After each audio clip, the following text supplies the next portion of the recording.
The Belize Chamber of Commerce and Industry shared its perspective on the BTL arbitration award yesterday. In its release, the BCCI questions the delay in reaching a settlement. Today, Love News sat down with government's technical and financial advisor John Mencius, who addressed some of the concerns that have been floating in the general public, such as how have Belizeans benefited from the nationalization of BTL. Mencius says the benefits can be seen in the value of shares. The answer has to be given in terms of the value of BTL to Belizeans, because now BTL is in the hands of the government who represent the people of Belize. Prior to 2009, what we had in place was an accommodation agreement that, according to all estimates, was giving the then share owners of BTL somewhere in the region of $3 to $3.50 per share in value over and above what they should have gotten. That was the essence of the accommodation agreement, because the tribunal ruled that the value of the accommodation agreement for the former share owners was $3.38. So what they're basically saying is that as a result of that accommodation agreement, you got this value that you would not have otherwise gotten. That worked out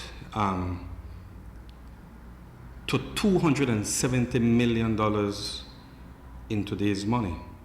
And so that is what the government was trying to pull back for Belizeans. As I explained earlier on the show this morning, that came in the form of no import duties to BTL, blocking of VoIP, decreased regulation, and ensuring that they had a minimum rate of return.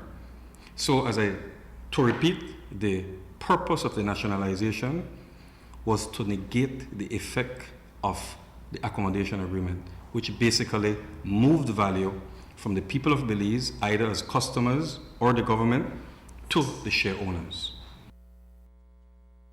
We asked Mencius to explain the reason for the delay in arriving at a settlement. He spoke on the amount saved that will be invested in Belize because of the negotiations. Let us say that the government had agreed to pay the former share owners what they were asking for in 2009. They would have paid them $460 million then. That's one aspect to it. Based on the panel's ruling, they will pay with interest right now $446 million. Now, of that $446 million, $270 million is to be used for projects for the benefit of the people of Belize. So in effect then, the actual cost is $176 million.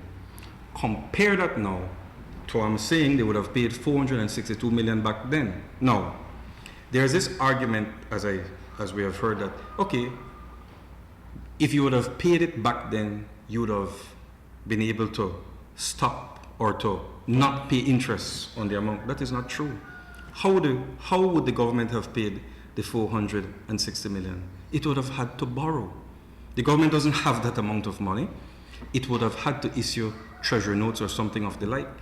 And we have calculated that if it had done so, that would have added up another $270 million. Looking at it as if we were paying in 2016, which would have brought the bill up to $734 million. So you're comparing $734 million with $446 million.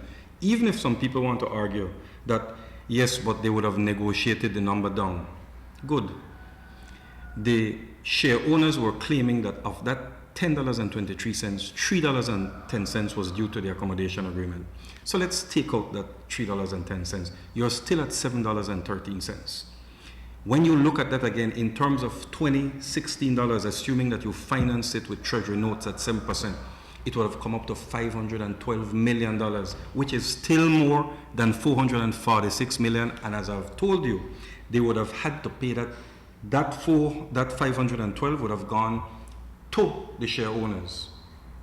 This 446 270 million of it is coming back to the people of Belize for projects, or to be used on projects for the benefit of the people of Belize.